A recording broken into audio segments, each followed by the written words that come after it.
ಮಿತ್ರರೇ ನಮಸ್ಕಾರ. ಮಿತ್ರರೇ, ಸಿ.ಟಿ. ರವಿ ಬಂಧನ ಪ್ರಹಸನ ಏನಿದೆ ಇದು ರಾಜ್ಯ ಕಾಂಗ್ರೆಸ್ನಲ್ಲಿ ಮಹತ್ವದ ಬೆಳವಣಿಗೆಗೆ ಕಾರಣವಾಗಿದೆ. ಹಾಗೆ ಬಿಜೆಪಿಗೂ ಕೂಡ ಇದು ಬಹುದೊಡ್ಡ ಲಾಭವನ್ನು ತಂದುಕೊಟ್ಟಿದೆ. ಬಿಜೆಪಿ ಮನೆಯೊಂದು ಮೂರು ಬಾಗಿಲಿನಂತೆ ಕಾಣ್ತಾ ಇತ್ತು. ಒಬ್ರು ಹೇಳಿದ್ದನ್ನು ಒಬ್ರು ಒಪ್ಕೊಳ್ತಾ ಇರಲಿಲ್ಲ.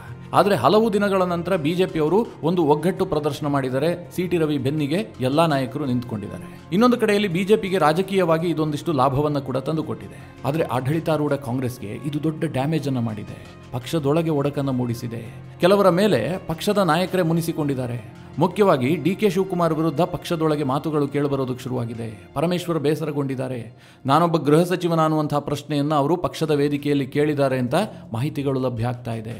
ಡಿ.ಕೆ. ಶಿವಕುಮಾರ್ ಇಡೀ ಪೊಲೀಸ್ ವ್ಯವಸ್ಥೆಯನ್ನು ಕಂಟ್ರೋಲ್ಗೆ ತೆಗೆದುಕೊಂಡಿದ್ರು. ನನ್ನ ಗಮನಕ್ಕೆ ಬಾರದಂತೆ ಎಲ್ಲವೂ ನಡೆದು ಹೋಗಿದೆ. ಇವತ್ತು ಇಡೀ ಪೊಲೀಸ್ ಇಲಾಖೆಗೆ ಕೆಟ್ಟ ಹೆಸರು ಬರ್ತಾ ಇದೆ. ಅದರ ಹೊಣೆಯನ್ನು ನಾನು ಹೊತ್ತುಕೊಳ್ಳುವಂತಹ ಪರಿಸ್ಥಿತಿ ಬಂದಿದೆ. ಮಾಧ್ಯಮಗಳಿಗೆ ನಾನು ಮುಖ ಕೊಡಬೇಕು. ಹೇಗಿದೆಲ್ಲ ಆಗತ್ತೆ? ನನ್ನ ಗಮನಕ್ಕೆ ಬಾರದಂತೆ ಇಡೀ ವ್ಯವಸ್ಥೆಯನ್ನು ಕಂಟ್ರೋಲ್ಗೆ ತೆಗೆದುಕೊಂಡಿದ್ದು ಯಾಕೆ ಅಂತ ಪರಮೇಶ್ವರ್ ಪ್ರಶ್ನೆ ಕೇಳ್ತಾ ಇದ್ದಾರೆ. ಹಾಗಾದ್ರೆ ಮಿತ್ರರೇ, ಏನಾಯ್ತು? ಡಿ.ಕೆ. ಶಿವಕುಮಾರ್ ಯಾಕೋಸ್ಕರವಾಗಿ ಈ ಕೇಸ್ನಲ್ಲಿ ಹೆಚ್ಚು ಇನ್ವಾಲ್ವ್ಮೆಂಟ್ ತೋರಿಸಿದ್ರು? ಲಕ್ಷ್ಮೀ ಹೆಬ್ಬಾಳ್ಕರ್ ಬೆನ್ನಿಗೆ ಡಿ.ಕೆ. ಶಿವಕುಮಾರ್ ಅಷ್ಟೊಂದು ಪ್ರಬಲವಾಗಿ ನಿಂತ್ಕೊಳ್ಳೋದಕ್ಕೆ ಏನು ಕಾರಣ? ಇನ್ನೊಂದು ಕಡೆ ಸಿ.ಟಿ. ರವಿ ಬೆನ್ನಿಗೆ ಇಡೀ ಬಿಜೆಪಿ ನಿಂತ್ಕೊಳ್ಳೋದಕ್ಕೆ ಏನು ಕಾರಣ? ಕೇಂದ್ರದಿಂದ ಏನಾದರೂ ಸೂಚನೆ ಬಂದಿತ್ತಾ? ಇದೆಲ್ಲದರ ಬಗ್ಗೆ ಮಿತ್ರರೇ ಬಹಳ ಇಂಟ್ರೆಸ್ಟಿಂಗ್ ಮಾಹಿತಿಯನ್ನು ನಿಮಗೆ ನೀಡುವಂತಹ ಪ್ರಯತ್ನ ಮಾಡ್ತೀನಿ. ನೀವು ಈ ವಿಡಿಯೋನ ಕೊನೆವರೆಗೂ ಮಿಸ್ ಮಾಡದೆ ನೋಡಿ. ಒಂದು ದುರದೃಷ್ಟಕರ ಘಟನೆ ನಡೆಯಿತು. ಬೆಳಗಾವಿ ಅಧಿವೇಶನದಲ್ಲಿ ಸಿ.ಟಿ. ರವಿ ಲಕ್ಷ್ಮೀ ಹೆಬ್ಬಾಳ್ಕರ್ ವಿರುದ್ಧ ಅವಾಚ್ಯ ಶಬ್ದವನ್ನು ಬಳಸಿದ್ರು ಅನ್ನುವ ಕಾರಣಕ್ಕಾಗಿ ಹಂಗಾಮ ನಡೆಯಿತು. ಒಬ್ಬ ಮಹಿಳೆಗೆ ಯಾವ ಕಾರಣಕ್ಕೂ ಕೂಡ ಅಂತಹ ಪದಗಳನ್ನು ಬಳಸಬಾರದು. ಸಿ.ಟಿ. ರವಿ ಅವರು ಬಳಸಿದ್ದಾರೆ ಅಂತ ಕಾಂಗ್ರೆಸ್ನವರು ಆರೋಪ ಮಾಡ್ತಾ ಇದ್ದಾರೆ. ಬಿಜೆಪಿಯವರು ಅದಕ್ಕೆ ಯಾವುದೇ ಸಾಕ್ಷ್ಯ ಇಲ್ಲ ಅಂತ ಹೇಳ್ತಾ ಇದ್ದಾರೆ.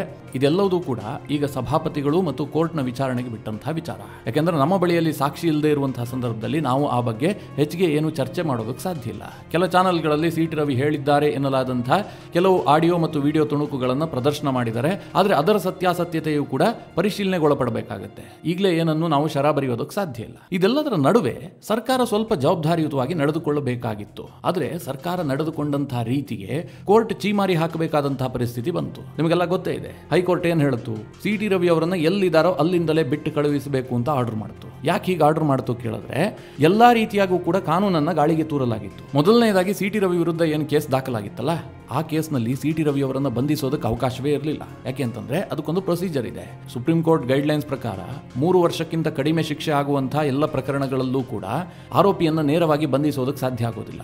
ಅವರಿಗೆ ನೋಟಿಸ್ ಕೊಡಬೇಕು, ವಿಚಾರಣೆ ಕರೀಬೇಕು, ಅನಂತರ ಅವಶ್ಯಕತೆ ಬಿದ್ದರೆ ಪೊಲೀಸರು ಬಂಧಿಸಬಹುದು. ಆದರೆ ಸಿ.ಟಿ. ರವಿ ಅವರನ್ನ ಏಕಾಏಕಿಯಾಗಿ ಬಂಧಿಸಲಾಯಿತು. ಇದಕ್ಕೂ ಮುಂದುವರೆದು ನೋಡೋದಾದ್ರೆ, ಸಿ.ಟಿ. ರವಿ ಅವರು ವಿಧಾನ ಪರಿಷತ್ನ ಸದಸ್ಯ. ವಿಧಾನ ಪರಿಷತ್ನಲ್ಲಿ ಮಾತನಾಡಿದ ಕಾರಣಕ್ಕೋಸ್ಕರವಾಗಿ ಅವರನ್ನ ಬಂಧಿಸೋದಕ್ಕೆ ನಮ್ಮ ಕಾನೂನಿನಲ್ಲಿ ಅವಕಾಶ ಇಲ್ಲ. ಅಂತಹ ಒಂದು ಇಮ್ಯುನಿಟಿಯನ್ನ ನಮ್ಮ ವಿಧಾನ ಪರಿಷತ್ ಮತ್ತು ವಿಧಾನಸಭೆಯ ಸದಸ್ಯರಿಗೆ ಕೊಡಲಾಗಿರುತ್ತೆ. ಹಾಗೆ ಲೋಕಸಭೆ ಮತ್ತು ರಾಜ್ಯಸಭಾ ಸದಸ್ಯರಿಗೂ ಕೂಡ ಈ ರೀತಿಯ ಇಮ್ಯುನಿಟಿ ಇರುತ್ತೆ. ಈ ಸದನದಲ್ಲಿ ಏನೇ ಮಾತನಾಡಿದ್ರು ಕೂಡ ಅವ್ರನ್ನ ಯಾವುದೇ ಪೊಲೀಸರಾಗ್ಲಿ ಯಾವುದೇ ಕಾನೂನಾಗ್ಲಿ ಪ್ರಶ್ನಿಸೋದಕ್ಕೆ ಸಾಧ್ಯ ಇಲ್ಲ. ನೀವು ಕೋರ್ಟ್ನಲ್ಲಿ ಆ ಬಗ್ಗೆ ಕೇಸ್ ದಾಖಲಿಸೋದಕ್ಕೆ ಸಾಧ್ಯವೇ ಇಲ್ಲ. ಅವರೇನೇ ಮಾತನಾಡಿದ್ರು ಕೂಡ ಅದು ಅಲ್ಲಿರುವಂತಹ ಸಭಾಪತಿಗಳ ವ್ಯಾಪ್ತಿಗೆ ಬರುತ್ತೆ ಹೊರತು ಹೊರಗಡೆ ನೀವು ಚರ್ಚೆ ಮಾಡೋದಕ್ಕೆ ಸಾಧ್ಯ ಇಲ್ಲ. ಇದೆಲ್ಲ ಗೊತ್ತಿತ್ತು. ಆದ್ರೂ ಕೂಡ ಬೆಳಗಾವಿಯ ಪೊಲೀಸರು ಏನ್ ಮಾಡ್ತಾರೆ? ಸಿ.ಟಿ. ರವಿ ಅವರನ್ನು ಬಂಧಿಸ್ತಾರೆ. ಕಲಾಪದಲ್ಲಿ ಆದಂತಹ ಘಟನೆಯನ್ನ ಆಧರಿಸಿ ಲಕ್ಷ್ಮೀ ಹೆಬ್ಬಾಳ್ಕರ್ ಕೊಟ್ಟಂತಹ ದೂರನ್ನ ಪರಿಗಣಿಸಿ ಸಿ.ಟಿ. ರವಿ ಅವರನ್ನು ಬಂಧಿಸ್ತಾರೆ. ಬಂಧಿಸಿದಂತಹ ರೀತಿಯೇ ಸರಿ ಇರಲಿಲ್ಲ. ಬಂಧಿಸಿ ಆದ ನಂತರ ಅವರು ನಡೆದುಕೊಂಡಂತಹ ರೀತಿಯಂತೂ ಸಂವಿಧಾನಕ್ಕೆ ಅಪಚಾರ ಮಾಡುವಂತಿತ್ತು. ಇತರ ಯಾರೇ ಬೇಕಾರಾಗಿರಲಿ, ನೀವು ಯಾವುದೋ ರೌಡಿಯನ್ನೋ ಅಥವಾ ಯಾವುದೋ ಕೊಲೆಗಡುಕನನ್ನೋ ಒಂದು ರೇಪಿಸ್ಟನ್ನೋ ಇಂಥವರನ್ನು ನೀವು ಬಂಧನ ಮಾಡದಂತಹ ಸಂದರ್ಭದಲ್ಲಿ ಕಿರುಕುಳ ಕೊಡ್ತೀರಿ, ರಾತ್ರಿ ಪೂರ್ತಿ ಅಡ್ಡಾಡಿಸ್ತೀರಿ, ಆತನಿಗೆ ನೀರು ಕುಡಿಸ್ತೀರಿ ಅಂತಂದ್ರೆ ಒಪ್ಕೊಳ್ಬಹುದು. ಸಿ.ಟಿ. ರವಿ ಯಾರು? ವಿಧಾನ ಪರಿಷತ್ನ ಸದಸ್ಯ. ಮೊದಲನೇದಾಗಿ ಕಾನೂನು ಪ್ರಕಾರವಾಗಿ ಅವರನ್ನು ಬಂಧಿಸೋದಕ್ಕೆ ಪೊಲೀಸರಿಗೆ ಅವಕಾಶವೇ ಇರಲಿಲ್ಲ. ಅದನ್ನು ಮೀರಿ ಇವರು ವಶಕ್ಕೆ ಪಡೆಯುವಂತ ಪ್ರಯತ್ನ ಮಾಡಿದ್ದಾರೆ. ಇಷ್ಟೆಲ್ಲ ಆದಮೇಲೆ ಅವರನ್ನ ರಾತ್ರಿ ಪೂರ್ತಿ ಸುತ್ತಿಸಲಾಗಿದೆ. ಮಿತ್ರರೇ, ಈ ಪ್ರಕರಣ ಇದೆಯಲ್ಲ, ಈಗ ಕಾಂಗ್ರೆಸ್ನಲ್ಲಿ ಒಡಕಿಗೆ ಕಾರಣ ಆಗಿದೆ. ಹೇಗೆ ಒಡಕಿಗೆ ಕಾರಣ ಆಗಿದೆ ಕೇಳಿದ್ರೆ, ಪರಮೇಶ್ವರ್ ಅವರು ಇವತ್ತು ಮಾತನಾಡಿದ್ದನ್ನು ನೋಡಿ, ಅಥವಾ ಈ ಪ್ರಕರಣ ಆದ ಬಳಿಕ ಪರಮೇಶ್ವರ್ ಅವರು ಮಾತನಾಡ್ತಿರೋದನ್ನು ನೋಡಿ, ನನಗೇನೂ ಗೊತ್ತಿಲ್ಲ, ಹಾಗಾಗಿದೆಯಾ, ಅದೇನೋ ಆಗಿರಬಹುದು, ನನಗಿಂತಲೂ ದೊಡ್ಡವರು ಮುಖ್ಯಮಂತ್ರಿಗಳನ್ನು ಕೇಳಿ, ಹೀಗೆ ಪರಮೇಶ್ವರ್ ಅವರ ಮಾತಿನ ಧಾಟಿ ಇದೆ. ಯಾಕೆ ಕೇಳಿದ್ರೆ, ಇವತ್ತು ಸಿ.ಟಿ. ರವಿ ಅವರು ಒಂದು ಪ್ರೆಸ್ ಮೀಟ್ ಮಾಡಿದ್ರಲ್ಲ, ಆ ಸಂದರ್ಭದಲ್ಲಿ ಒಂದು ಮಾತು ಹೇಳಿದ್ರು. ಈ ವಿಚಾರವಾಗಿ ನನ್ನ ಆಪ್ತರೊಬ್ರು ಪರಮೇಶ್ವರ್ ಅವರಿಗೆ ಕಾಲ್ ಮಾಡಿದ್ರಂತೆ. ಪರಮೇಶ್ವರ್ ಅವರು ಅದಕ್ಕೆ ವಿಷಾದ ವ್ಯಕ್ತಪಡಿಸಿದ್ರಂತೆ. ನನಗೆ ಗೊತ್ತಿಲ್ಲದೆ ಹೀಗೆಲ್ಲ ಆಗೋಗ್ಬಿಟ್ಟಿದೆ. ವಿನಾಕಾರಣ ಸಿ.ಟಿ. ರವಿಗೆ ಪ್ರಚಾರ ಕೊಟ್ಟಂಗಾಯ್ತು. ಇಷ್ಟೆಲ್ಲ ಮಾಡೋದೇ ಬೇಕಾಗಿರಲಿಲ್ಲ. ಸ್ಟೇಷನ್ನಲ್ಲಿಟ್ಟು ಬೆಳಗ್ಗೆ ಬೆಳಿಗ್ಗೆ ಕೋರ್ಟ್ಗೆ ಪ್ರೊಡ್ಯೂಸ್ ಮಾಡಬಹುದಿತ್ತು. ಸುಮ್ಮನೆ ಇಷ್ಟೆಲ್ಲ ಮಾಡಿಬಿಟ್ರು, ಇದರಲ್ಲಿ ಅಂದೇನು ಪಾತ್ರ ಇಲ್ಲ ಅಂತ ಪರಮೇಶ್ವರ್ ಹತಾಶೆಯನ್ನು ವ್ಯಕ್ತಪಡಿಸಿದ್ರಂತೆ. ಈ ಮಾತನ್ನ ಇವತ್ತು ಸ್ವತಃ ಸಿ.ಟಿ. ರವಿ ಅವರು ಹೇಳಿದ್ದಾರೆ. ಇದಕ್ಕೆ ಪೂರಕವಾಗಿ ಪರಮೇಶ್ವರ್ ಅವರು ಮಾಧ್ಯಮದ ಮುಂದೆ ಬಂದಂತಹ ಸಂದರ್ಭದಲ್ಲಿ ಈ ಪ್ರಕರಣದ ಕುರಿತಾಗಿ ಬಹಳ ಆಸಕ್ತಿ ವಹಿಸಿ ಏನು ಮಾಹಿತಿ ಕೊಡ್ತಾ ಇಲ್ಲ. ಹೌದು, ಪೊಲೀಸರು ಹೀಗೆ ಮಾಡಿರ್ತಾರೆ, ಅದಕ್ಕೇನೋ ಕಾರಣ ಇರುತ್ತೆ, ಎಲ್ಲದನ್ನು ಕೂಡ ತೇಲಿಸಿ ಮಾತನಾಡುವಂತಹ ಪ್ರಯತ್ನ ಮಾಡ್ತಾ ಇದ್ದಾರೆ. ಅವರ ಮುಖದಲ್ಲಿ ಬೇಸರ ಎದ್ದು ಕಾಣ್ತಾ ಇದೆ. ಯಾಕೆ ಗೊತ್ತಾ ಮಿತ್ರರೇ, ಇವತ್ತು ಇಡೀ ಪೊಲೀಸ್ ವ್ಯವಸ್ಥೆ ಇದೆಯಲ್ಲ, ಇದು ಗೃಹ ಸಚಿವರ ಅಂಡರ್ನಲ್ಲಿ ಬರುತ್ತೆ. ನೀವು ಅದನ್ನ ಮೀರಿ ಬೇರೆ ಯಾರೂ ಕೂಡ ಅದರಲ್ಲಿ ಹಸ್ತಕ್ಷೇಪ ಮಾಡುವಂತಿಲ್ಲ.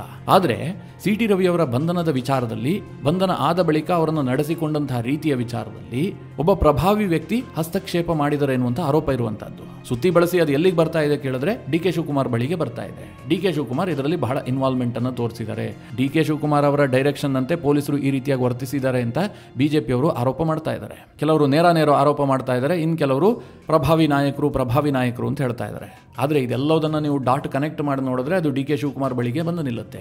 ಯಾಕೆ ಡಿ.ಕೆ. ಶಿವಕುಮಾರ್ ಬಳಿಗೆ ಬಂದು ನಿಲ್ಲುತ್ತೆ? ಡಿ.ಕೆ. ಶಿವಕುಮಾರ್ ಯಾಕೋಸ್ಕರವಾಗಿ ಅಷ್ಟು ಮುತುವರ್ಜಿ ವಹಿಸಿದ್ರು? ಇದನ್ನು ನೋಡೋದಾದ್ರೆ ಮಿತ್ರರೇ, ಇವತ್ತು ಕಾಂಗ್ರೆಸ್ನಲ್ಲಿ ಡಿ.ಕೆ.ಶಿ ಬೆಂಬಲಿಗ ಎಂಎಲ್ಎಗಳನ್ನು ಪಟ್ಟಿ ಮಾಡಿ, ಇನ್ನೊಂದು ಕಡೆ ಸಿದ್ದರಾಮಯ್ಯ ಬೆಂಬಲಿಗ ಎಂಎಲ್ಎಗಳನ್ನು ಪಟ್ಟಿ ಮಾಡಿ. ಡಿ.ಕೆ.ಶಿ ಬೆಂಬಲಿಗರು ಅಂತಂದ್ರೆ ಅದರಲ್ಲಿ ಟಾಪ್ ನಲ್ಲಿ ಬರುವಂತಹದ್ದೇ ಲಕ್ಷ್ಮೀ ಹೆಬ್ಬಾಳ್ಕರ್ ಮೊದಲಿನಿಂದಲೂ ಕೂಡ ಡಿ.ಕೆ.ಶಿ ಆಪ್ತರಾಗಿರುವಂತಹ ಶಾಸಕಿ ಮತ್ತು ಸಚಿವರು. ಕೆಲವರು ಹೇಳುವ ಪ್ರಕಾರ ಡಿ.ಕೆ.ಶಿ ಅವರ ಬೆಂಬಲದಿಂದಲೇ ಲಕ್ಷ್ಮೀ ಹೆಬ್ಬಾಳ್ಕರ್ ಸಿದ್ದರಾಮಯ್ಯನವರ ಸಂಪುಟದಲ್ಲಿ ಸಚಿವರಾಗಿರೋದು ಅಂತ ಹೇಳ್ತಾರೆ. ಅಂದ್ರೆ ಲಕ್ಷ್ಮೀ ಹೆಬ್ಬಾಳ್ಕರ್ ಅಷ್ಟರ ಮಟ್ಟಿಗೆ ಡಿ.ಕೆ.ಶಿಯನ್ನು ಸಮರ್ಥಿಸಿಕೊಳ್ಳುವಂತಹ ನಾಯಕಿ. ಮೊದಲಿನಿಂದಲೂ ಕೂಡ ಇದು ಹೀಗೆ ಇದೆ.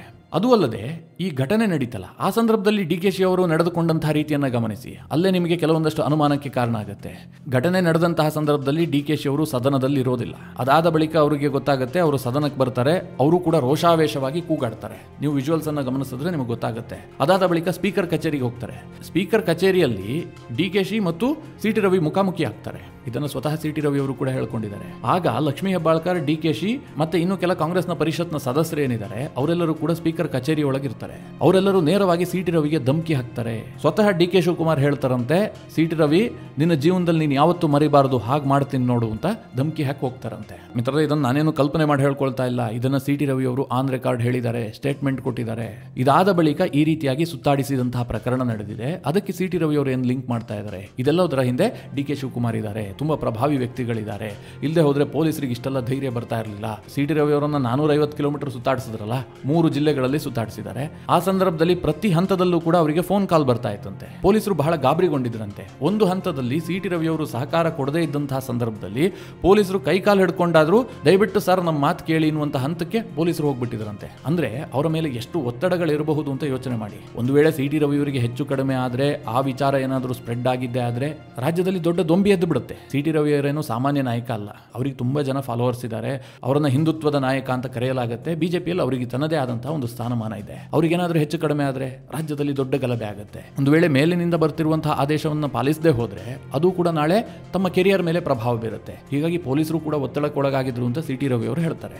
ಹೀಗಾಗಿ ಡಿ.ಕೆ. ಶಿವಕುಮಾರ್ ಸೂಚನೆಯ ಮೇರೆಗೆ ಇಷ್ಟೆಲ್ಲ ನಡೆದಿದೆ ಅನ್ನುವಂಥ ಆರೋಪಗಳು ಕೇಳಿ ಬರ್ತಾ ಇದೆ. ಮಿತ್ರರೇ, ಒಂದು ಹಂತಕ್ಕೆ ನೋಡಿದ್ರೆ ಹೌದು ಅಂತ ಅನ್ಸುತ್ತೆ.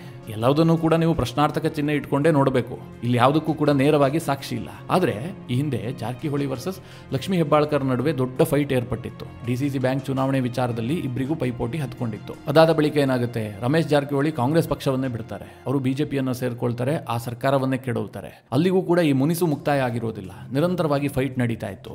ಅನಂತರ ರಮೇಶ್ ಜಾರಕಿಹೊಳಿ ಅವರ ಸಿಡಿ ಹೊರಗೆ ಬರುತ್ತೆ. ಸಿಡಿ ಹೊರಗೆ ಬಂದಂತಹ ಸಂದರ್ಭದಲ್ಲಿ ಇದರ ಹಿಂದೆ ಇರುವಂತಹದ್ದು ಡಿ.ಕೆ. ಶಿವಕುಮಾರ್ ಅನ್ನುವ ರೀತಿಯಲ್ಲಿ ರಮೇಶ್ ಜಾರಕಿಹೊಳಿ ಆರೋಪ ಮಾಡ್ತಾರೆ. ಮಹಾನಾಯಕ ಇದ್ದಾನೆ ಅಂತ ರಮೇಶ್ ಜಾರಕಿಹೊಳಿ ಪದೇ ಪದೇ ಹೇಳ್ತಾರೆ. ಯಾಕೆ ಕೇಳಿದ್ರೆ, ಬೆಳಗಾವಿಯಲ್ಲಿ ಲಕ್ಷ್ಮೀ ಹೆಬ್ಬಾಳ್ಕರ್ ಡಿ.ಕೆ. ಶಿವಕುಮಾರರನ್ನ ಸಮರ್ಥಿಸಿಕೊಳ್ಳುವಂತಹ ನಾಯಕಿ. ಹೀಗಾಗಿ ಲಕ್ಷ್ಮೀ ಹೆಬ್ಬಾಳ್ಕರ್ಗೆ ಏನೂ ತೊಂದರೆ ಆಗದಂತೆ ಡಿ.ಕೆ. ಶಿವಕುಮಾರ್ ಪ್ರೊಟೆಕ್ಟ್ ಮಾಡ್ತಾರೆ. ಬೆಳಗಾವಿ ರಾಜಕಾರಣದಲ್ಲಿ ಅನಗತ್ಯವಾಗಿ ಹಸ್ತಕ್ಷೇಪ ಮಾಡ್ತಾ ಇದ್ದಾರೆ ಎನ್ನುವಂತ ಆರೋಪವನ್ನ ಜಾರಕಿಹೊಳಿ ಕುಟುಂಬದವರು ಮಾಡ್ತಾರೆ. ಇವತ್ತು ಮಿತ್ರರೇ, ಸತೀಶ್ ಜಾರಕಿಹೊಳಿ ಬೆಳಗಾವಿಯ ಕಾಂಗ್ರೆಸ್ನ ದೊಡ್ಡ ನಾಯಕ. ಎಷ್ಟರ ಮಟ್ಟಿಗೆ ಅಂತಂದ್ರೆ ಅವರು ತುಂಬಾ ಪ್ರಭಾವಿಯಾಗಿದ್ದಾರೆ. ಆದ್ರೂ ಕೂಡ ಸತೀಶ್ ಜಾರಕಿಹೊಳಿಗೆ ಇರುವಂತಹ ಬೇಸರ ಏನು, ಬೆಳಗಾವಿ ರಾಜಕಾರಣದಲ್ಲಿ ಡಿ.ಕೆ. ಶಿವಕುಮಾರ್ ಹಸ್ತಕ್ಷೇಪ ಮಾಡ್ತಾರೆ, ತನ್ನ ಕಂಟ್ರೋಲ್ ನಲ್ಲಿ ಇಲ್ಲ ಅನ್ನುವಂತ ಆಕ್ಷೇಪವನ್ನ ಸತೀಶ್ ಜಾರಕಿಹೊಳಿ ಹೊಂದಿದ್ದಾರೆ. ಕಾಂಗ್ರೆಸ್ನ ವೇದಿಕೆಯಲ್ಲಿ ಇದು ಬಹಳ ಬಾರಿ ಚರ್ಚೆ ಆಗ್ತಾ ಇರುತ್ತೆ. ಆದ್ರೆ ಜಾರಕಿಹೊಳಿ ಬ್ರದರ್ಸ್ ಇದಾರಲ್ಲ, ತುಂಬಾ ಬುದ್ಧಿವಂತರು. ಅವರೆಲ್ಲ ಪಕ್ಷದಲ್ಲೂ ಒಬ್ಬೊಬ್ಬರು ನಾಯಕರು ಇರ್ತಾರೆ. ಯಾವುದೇ ಸರ್ಕಾರ ಬಂದರೂ ಕೂಡ ಅವರ ಹಿಡಿತ ಇದ್ದೇ ಇರುತ್ತೆ. ಆ ರೀತಿಯಾಗಿ ಅವರೊಂದು ರಾಜಕಾರಣವನ್ನು ಮಾಡ್ತಾರೆ. ಆದರೆ ನಾನು ಯಾಕೆ ಇದನ್ನೆಲ್ಲ ವಿವರಿಸ್ತಾ ಇದ್ದೀನಿ ಅಂತಂದ್ರೆ, ಲಕ್ಷ್ಮೀ ಹೆಬ್ಬಾಳ್ಕರ್ ವಿಚಾರ ಬಂದಂತಹ ಸಂದರ್ಭದಲ್ಲಿ DKಶಿ ಅವರನ್ನ ಪ್ರೊಟೆಕ್ಟ್ ಮಾಡೋದಕ್ಕೆ ನೋಡುವಂತಹದ್ದು ಇದೇ ಮೊದಲೇನಲ್ಲ. ಈ ಹಿಂದಿನಿಂದಲೂ ಕೂಡ ಅಂತಹ ಆರೋಪಗಳನ್ನು DK ಶಿವಕುಮಾರ್ ಎದುರಿಸಿದ್ದಾರೆ. ಈಗ CT ರವಿ ಅವರ ವಿಚಾರದಲ್ಲೂ ಕೂಡ DK ಶಿವಕುಮಾರ್ ಸ್ವಲ್ಪ ಮುತುವರ್ಜಿ ವಹಿಸಿದ್ದಾರೆ ಎನ್ನುವಂತಹ ಆರೋಪಗಳು ಕೇಳಬರ್ತಾ ಇದೆ. ಹೀಗಾಗಿ ಕಾಂಗ್ರೆಸ್ನಲ್ಲೇ ಕೆಲವರು ಇದಕ್ಕೆ ಅಪಸ್ವರ ಎತ್ತುತ್ತಾ ಇದ್ದಾರೆ. ಗೃಹ ಸಚಿವರಿಗೆ ಗೊತ್ತಾಗದಂತೆ ಈ ರೀತಿಯಾಗಿ ನಡೆಸಿಕೊಂಡಿರುವಂತಹದ್ದು ಸರಿಯಲ್ಲ. ಈ ಬಗ್ಗೆ ಪರಮೇಶ್ವರ್ ಅವರು CM ಬಳಿಯಲ್ಲಿ ಬೇಸರವನ್ನು ವ್ಯಕ್ತಪಡಿಸಿದಾರಂತೆ. ಸ್ವತಃ ಮುಖ್ಯಮಂತ್ರಿಗಳು ಕೂಡ ಈ ವಿಚಾರದಲ್ಲಿ ಕೊಂಚ ಬೇಸರಗೊಂಡಿದ್ದಾರೆ ಅಂತ ಹೇಳಲಾಗ್ತಾ ಇದೆ. ಯಾಕೆ ಕೇಳಿದ್ರೆ, ನಾಳೆ ಈ ವಿಚಾರ ಕೋರ್ಟ್ನಲ್ಲಿ ಏನಾಗುತ್ತೆ ಹೇಳೋದಕ್ಕೆ ಸಾಧ್ಯ ಇಲ್ಲ. ಸರ್ಕಾರಕ್ಕೆ ಕೋರ್ಟ್ ಇನ್ನೊಮ್ಮೆ ಚೀಮಾರಿ ಹಾಕ್ಬಿಟ್ರೆ ಇದು ಬಿಜೆಪಿಗೆ ಲಾಭ ಆಗುತ್ತೆ. ಅನಗತ್ಯವಾಗಿ ಗೊಂದಲವನ್ನು ನಿರ್ಮಾಣ ಮಾಡಲಾಯಿತು. CT ರವಿ ಅವರನ್ನು ಬಂಧಿಸಿ ಕೇವಲ ಅವರನ್ನು ಕೋರ್ಟ್ಗೆ ಹಾಜರುಪಡಿಸಿದ್ರೆ ಯಾವುದೇ ವಿವಾದಗಳಿರ್ತಾ ಇರಲಿಲ್ಲ, ಅವರಿಗೆ ಅಷ್ಟೊಂದು ಪ್ರಚಾರವೂ ಸಿಗ್ತಾ ಇರಲಿಲ್ಲ. ಹೀಗಂತ CM ಕೂಡ ಅಭಿಪ್ರಾಯವನ್ನು ವ್ಯಕ್ತಪಡಿಸಿದಾರಂತೆ. ಹೀಗಾಗಿ ಈ ಒಂದು ಘಟನೆ ಕಾಂಗ್ರೆಸ್ನಲ್ಲೇ ದೊಡ್ಡ ಬಿರುಕಿಗೆ ಕಾರಣ ಆಗಿದೆ. ಇನ್ನೊಂದು ಕಡೆ ಬಿಜೆಪಿಯನ್ನು ಗಮನಿಸಿ. ಬಿಜೆಪಿ ಇಷ್ಟು ದಿನ ಏನಾಗಿತ್ತು, ಒಡೆದ ಮನೆಯಾಗಿತ್ತು. ಒಬ್ಬರನ್ನು ಕಂಡ್ರು ಒಬ್ಬರಿಗೆ ಆಗ್ತಾ ಇರಲಿಲ್ಲ, ಬೀದಿ ಜಗಳ ಮಾಡ್ಕೊಳ್ತಾ ಇದ್ರು. ಆದರೆ ಈ ಘಟನೆಯಲ್ಲಿ ಒಗ್ಗಟ್ಟನ್ನು ಪ್ರದರ್ಶನ ಮಾಡಿದ್ದಾರೆ. ಮುಖ್ಯವಾಗಿ ಬಿಜೆಪಿ ಕಾರ್ಯಕರ್ತರು ಕೆಲ ನಾಯಕರ ಕಾರ್ಯವನ್ನು ಶ್ಲಾಘಿಸಲೇಬೇಕು. ಅದರಲ್ಲಿ ಆರ್ ಅಶೋಕ್ ಮೊದಲಿನಿಂದಲೂ ಕೂಡ CT ರವಿ ಅವರ ಬೆನ್ನಿಗೆ ನಿಂತ್ಕೊಂಡ್ರು. ಅಶ್ವಥ್ ನಾರಾಯಣ CT ರವಿ ಅವರ ಬೆನ್ನಿಗೆ ನಿಂತ್ಕೊಂಡ್ರು. ಹಾಗೆ ಯತ್ನಾಳ್ ಅರವಿಂದ ಬೆಲ್ಲದ್ ಕೂಡ CT ರವಿ ಅವರ ಜೊತೆಗೆ ನಿಂತ್ಕೊಂಡಿದ್ರು. ಅದಾದ ಬಳಿಕ ವಿಜೇಂದ್ರ ಕೂಡ ಜಾಯಿನ್ ಆಗ್ತಾರೆ. ವಿಜೇಂದ್ರ ಡೆಲ್ಲಿಗೆ ಹೋಗಿದ್ರು, ಅನಂತರ ಬೆಂಗಳೂರಿಗೆ ಬಂದ್ರು. ಬೆಂಗಳೂರಿನಿಂದ ನೇರವಾಗಿ ಬೆಳಗಾವಿಗೆ ಹೋಗಿ ಕೋರ್ಟ್ನಲ್ಲಿ CT ರವಿ ಅವರನ್ನ ಭೇಟಿ ಆಗ್ತಾರೆ. ಅದಾದ ನಂತರ CT ರವಿ ಅವರ ಜೊತೆಗೆ ಇದ್ರು. ಹಾಗೆ ಸುನೀಲ್ ಕುಮಾರ್ ಇರಬಹುದು, ಕೆಲ ಬಿಜೆಪಿಯ ನಾಯಕರು ಇರಬಹುದು, ಎಲ್ಲರೂ ಕೂಡ CT ರವಿ ಅವರ ಬೆನ್ನಿಗೆ ನಿಂತ್ಕೊಂಡಿದ್ರು. CT ರವಿ ಅವರನ್ನ ಅವರು ಬಿಟ್ಕೊಟ್ಟಿಲ್ಲ. ಬಹಳ ಒಗ್ಗಟ್ಟಾಗಿ ಸಂಘಟಿತವಾಗಿ ಸರ್ಕಾರದ ವಿರುದ್ಧ ಜನಾಭಿಪ್ರಾಯ ಮೂಡುವಂತೆ ಮಾಡಿದ್ರು. ಆರಂಭದಲ್ಲಿ CT ರವಿ ಅವರು ತಪ್ಪಿತಸ್ಥ ಸ್ಥಾನದಲ್ಲಿದ್ದರು. ಯಾಕಂದ್ರೆ ಅವ್ರ ಮೇಲೆ ಬಂದ ಆರೋಪ ಏನು ಸಣ್ಣದಲ್ಲ. ಲಕ್ಷ್ಮೀ ಹೆಬ್ಬಾಳ್ಕರ್ ವಿರುದ್ಧ ಆಕ್ಷೇಪಾರ್ಹ ಪದವನ್ನು ಬಳಸಿದ್ರು ಸದನದಲ್ಲಿ ಎನ್ನುವಂತ ಆರೋಪ ಇತ್ತು. ಹೀಗಾಗಿ ಇಡೀ ರಾಜ್ಯ ಅವರನ್ನ ತಪ್ಪಿತಸ್ಥ ಅನ್ನುವಂತಹ ಭಾವನೆಯಲ್ಲಿ ನೋಡುವಂತಹ ಸ್ಥಿತಿ ನಿರ್ಮಾಣ ಆಗಿತ್ತು. ಆದರೆ ಅದಾದ ಬಳಿಕ ಏನು ಹೈಡ್ರಾಮಾ ಆಯಿತು, ಸರ್ಕಾರ ಇಡೀ ಪ್ರಕರಣವನ್ನು ಯಾವ ದಿಕ್ಕಿನತ್ತ ತೆಗೆದುಕೊಂಡು ಹೋಯಿತು. ಅದಾದ ಬಳಿಕ ಬಿಜೆಪಿ ನಾಯಕರು ಒಗ್ಗಟ್ಟಿನಿಂದ ಸರ್ಕಾರದ ವಿರುದ್ಧ ಏನು ಧ್ವನಿ ಎತ್ತಿದ್ರಲ್ಲ, ಇದೆಲ್ಲದನ್ನು ನೋಡಿದಾಗ ಬಿಜೆಪಿ ಈ ವಿಚಾರದಲ್ಲಿ ಒಗ್ಗಟ್ಟನ್ನು ಪ್ರದರ್ಶನ ಮಾಡಿದೆ. ಬಿಜೆಪಿ ಅವರಿಗೆ ಒಂದೇನು ದೊಡ್ಡ ಸೆಟ್ ಬ್ಯಾಕ್ ಆಗಿತ್ತಲ್ಲ ಬಣ ರಾಜಕಾರಣದಿಂದ, ಅದು ಸ್ವಲ್ಪ ಕೊಂಚ ಹಿನ್ನಡೆಗೆ ಹೋಗ್ಬಿಟ್ಟಿದೆ. ಇನ್ನು ಮುಂದೆ ಏನಾಗುತ್ತೆ ಗೊತ್ತಿಲ್ಲ. ನಾಳೆ ಯತ್ನಾಳ್ ಬಂದು ವಿಜೇಂದ್ರ ವಿರುದ್ಧ ಏನೋ ಸ್ಟೇಟ್ಮೆಂಟ್ ಕೊಡ್ತಾರೋ, ಅಥವಾ ವಿಜೇಂದ್ರ ಯತ್ನಾಳ್ ಮತ್ತೆ ಬಡಿದಾಟ ಶುರು ಮಾಡ್ತಾರೋ, ಅದು ಕೂಡ ಗೊತ್ತಿಲ್ಲ. ಆದರೆ ಸದ್ಯಕ್ಕಂತೂ ಈ ಪ್ರಕರಣ ಬಿಜೆಪಿಗೆ ಹೆಚ್ಚು ಲಾಭ ತರಿಸಿದೆ. ಇನ್ನೊಂದು ಕಡೆ ಕಾಂಗ್ರೆಸ್ನಲ್ಲಿ ಇದು ಭಿನ್ನಮತಕ್ಕೆ ಕಾರಣ ಆಗಿದೆ. ಮಿತ್ರರೇ, ಈ ಇಡೀ ಪ್ರಕರಣದಲ್ಲಿ DK ಶಿವಕುಮಾರ್ ಅವರ ಇನ್ವಾಲ್ವ್ಮೆಂಟ್ ಇದೆ ಅಂತ ನಿಮ್ಗೆ ಅನ್ಸುತ್ತಾ? ನಿಮ್ಮ ಅನಿಸಿಕೆ ಅಭಿಪ್ರಾಯವನ್ನು ಕಮೆಂಟ್ ಮಾಡುವ ಮೂಲಕ ನಮಗೆ ತಿಳಿಸಿ. ಹಾಗೆ ನಿಮಗೆ ಈ ವಿಡಿಯೋ ಇಷ್ಟವಾದರೆ ಲೈಕ್ ಮಾಡಿ. ಜೊತೆಗೆ ನೀವಿನ್ನೂ ನಿಮ್ಮ ನೆಚ್ಚಿನ ಸಂಸ್ಕಾರ ಸೌರಭ ಯೂಟ್ಯೂಬ್ ಚಾನಲ್ನ ಸಬ್ಸ್ಕ್ರೈಬ್ ಮಾಡಿಲ್ಲ ಅಂತಾದರೆ ಈ ಕೂಡಲೇ ಸಬ್ಸ್ಕ್ರೈಬ್ ಮಾಡಿ. ಮುಂದಿನ ಎಲ್ಲ ಅಪ್ಡೇಟ್ಗಳ ನೋಟಿಫಿಕೇಷನ್ಗಾಗಿ ಬೆಲ್ ಐಕಾನ್ ಒತ್ತಿ.